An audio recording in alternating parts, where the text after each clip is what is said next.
বিসমিল্লাহির রহমানির রহিম। ওয়ালটন এসির কমপ্লেন আসা হয়েছে। কাস্টমার আমাদেরকে বলেছিল এসি যেটা শীতের পরে এটা চেক করার জন্য বলছিলেন, নতুন এসি।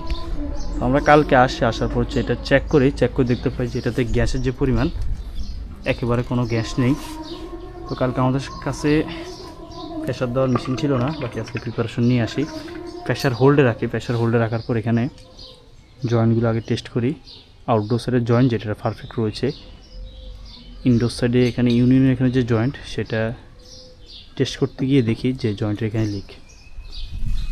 তো নতুন এসি নর্মালি সমস্যার কথা না, ছোটোখাটো বিষয়ের কারণে হয়তো যারা আগে ইনস্টল করেছিল এখানে ভালোভাবে টেস্ট করে নাই, এই কারণে হয়তো মূলত সমস্যাটি। তো এসি নতুন এবার যারা নিচ্ছেন টেকনিশিয়ানরা যাতে জয়েন্টগুলো ভালোভাবে টেস্ট করে, এই বিষয়টা আপনারা খেয়াল রাখবেন।